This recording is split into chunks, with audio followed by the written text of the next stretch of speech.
கோபுரம் டிவி நேயர்களுக்கு இனிய வணக்கம். இன்று பிறந்தநாள் காணும் மற்றும் மணநாள் காணும் அத்துணை சகோதர சகோதரிகளுக்கும் எங்களது இனிய வாழ்த்துக்கள். பாபாவின் ஆசிகளோடு பல்லாண்டு காலம் நீங்கள் எல்லா வளங்களும் செல்வங்களும் பெற்று நலமுடன் வாழ வாழ்த்துகிறோம். பாபா அழைக்கிறார்.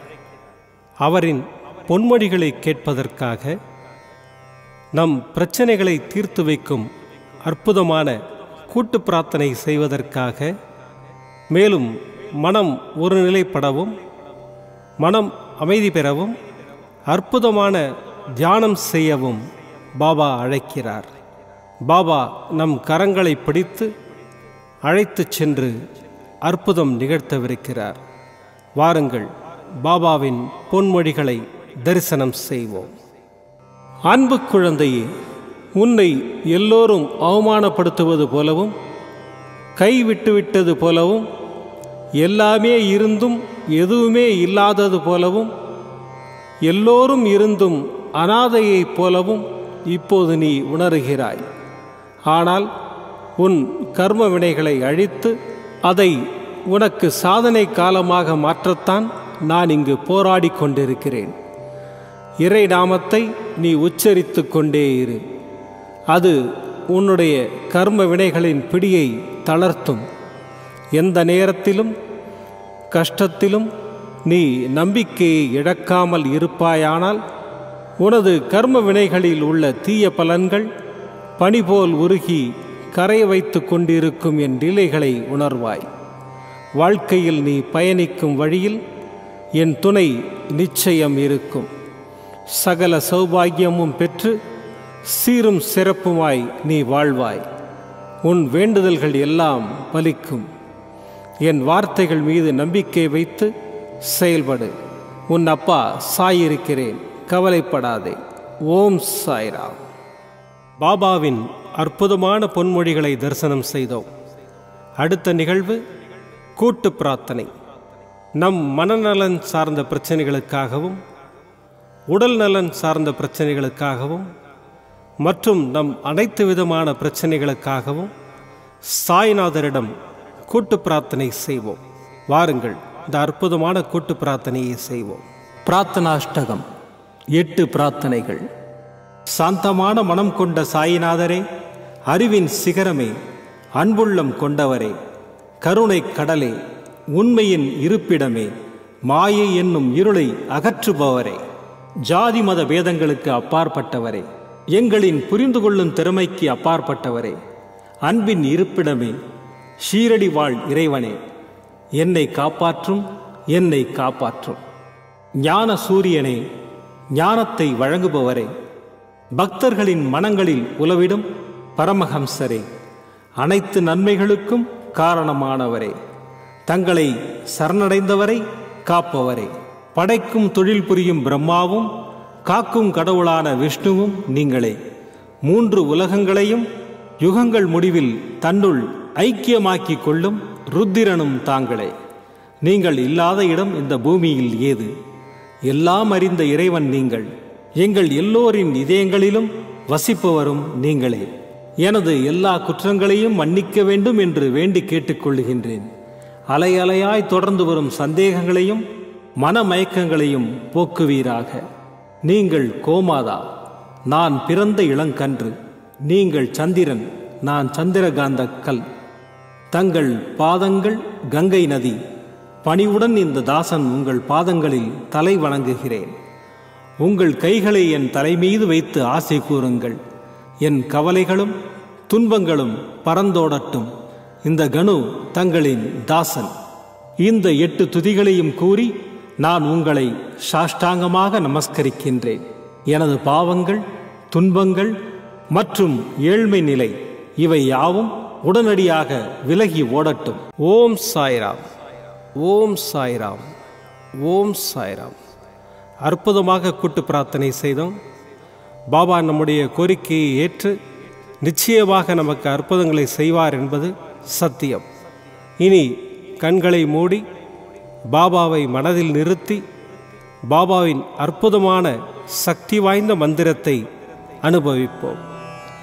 साईश्वराय विद्महे सत्यदेवाय धीमहि तन्नः सर्वः प्रचोदयात्।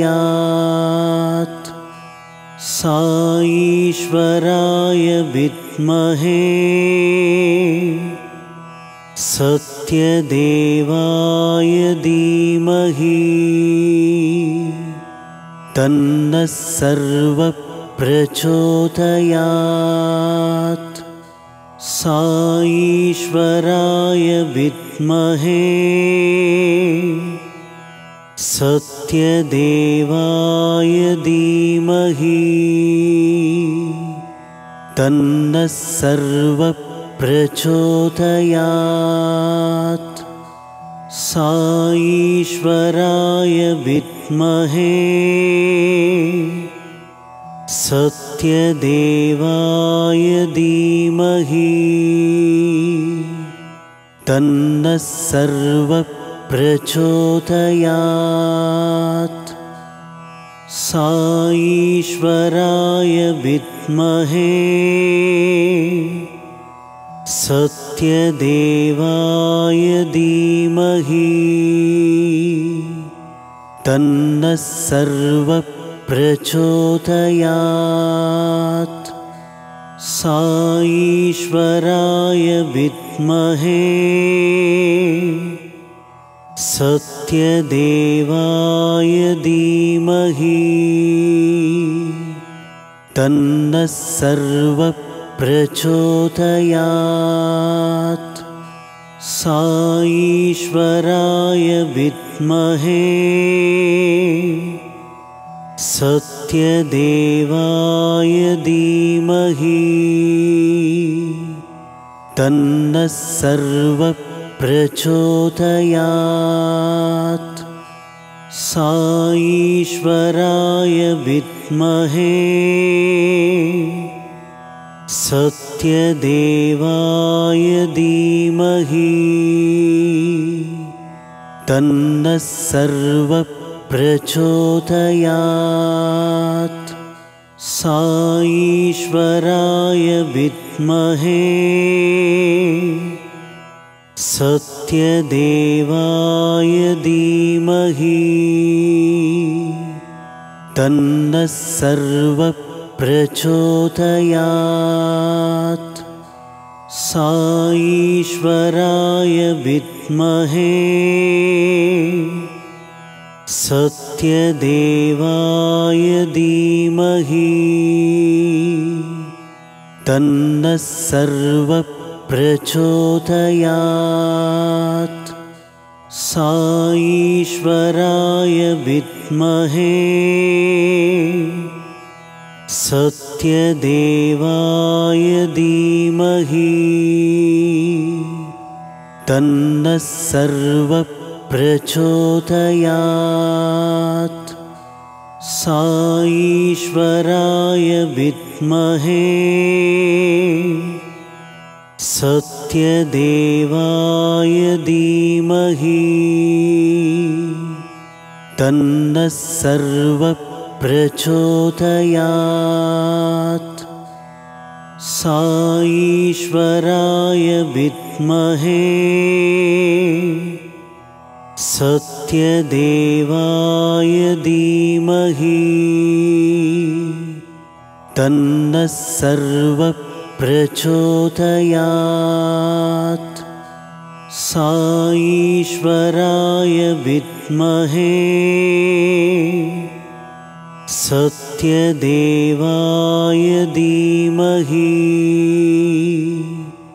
तन्नः सर्वः प्रचोदयात्। साईश्वराय विद्महे सत्यदेवाय धीमहि तन्नः सर्वः प्रचोदयात्। साईश्वराय विद्महे सत्यदेवाय सत्यदेवाय धीमहि तन्नः सर्वः प्रचोदयात् साईश्वराय विद्महे सत्यदेवाय धीमहि तन्नः सर्वः प्रचोदयात् साईश्वराय विद्महे सत्यदेवाय धीमहि तन्नः सर्वः प्रचोदयात् साईश्वराय विद्महे सत्यदेवाय धीमहि तन्नः सर्वः प्रचोदयात् साईश्वराय विद्महे सत्यदेवाय धीमहि तन्नः सर्वः प्रचोदयात् साईश्वराय विद्महे सत्यदेवाय धीमहि तन्नः सर्वः प्रचोदयात् साईश्वराय विद्महे सत्यदेवाय धीमहि तन्नः सर्वः प्रचोदयात् साईश्वराय विद्महे सत्यदेवाय धीमहि तन्नः सर्वः प्रचोदयात् साईश्वराय विद्महे सत्यदेवाय धीमहि तन्नः सर्वः प्रचोदयात् साईश्वराय विद्महे सत्यदेवाय धीमहि तन्नः सर्वः प्रचोदयात् साईश्वराय विद्महे सत्यदेवाय धीमहि तन्नः सर्वः प्रचोदयात् साईश्वराय विद्महे सत्यदेवाय धीमहि तन्नः सर्वः प्रचोदयात् साईश्वराय विद्महे सत्यदेवाय धीमहि तन्नः सर्वः प्रचोदयात् साईश्वराय विद्महे सत्यदेवाय धीमहि तन्नः सर्वः प्रचोदयात् साईश्वराय विद्महे सत्यदेवाय धीमहि तन्नः सर्वः प्रचोदयात् साईश्वराय विद्महे सत्यदेवाय धीमहि तन्नः सर्वः प्रचोदयात् साईश्वराय विद्महे सत्यदेवाय धीमहि तन्नः सर्वः प्रचोदयात्. மீண்டும் நாளை காலை இந்த அற்புதமான பாபா அழைக்கிறார் நிகழ்ச்சியில் சந்திப்போம். நன்றி, வணக்கம். விதம் விதமான பக்தி நிகழ்ச்சிகளை உங்களுக்காக தந்து கொண்டிருக்கிறது உங்கள் கோபுரம் டிவி. உங்களுக்கு பிடித்த நிகழ்ச்சிகளை லைக் செய்யுங்கள், உங்களுக்கு பிடித்த மாணவர்களுக்கு ஷேர் செய்யுங்கள். மேலும் சப்ஸ்கிரைப் செய்வதோடு மட்டுமல்லாது அருகில் இருக்கும் பெல் பட்டனை கிளிக் செய்து கோபுரம் டிவி நிகழ்ச்சிகளை உடனுக்குடன் தெரிந்து கொள்ளுங்கள். மற்றும் ஒரு மகிழ்ச்சியான செய்தி, கோபுரம் டிவி ஆப்பை கூகுள் பிளே ஸ்டோரில் ஃப்ரீ டவுன்லோட் செய்து கோபுரம் டிவி நிகழ்ச்சிகளை தொடர்ந்து கண்டுகளியுங்கள், பாருங்கள், ரசியுங்கள், பரவசமடையுங்கள். gopuramtv.com பக்தி பக்திமயம்.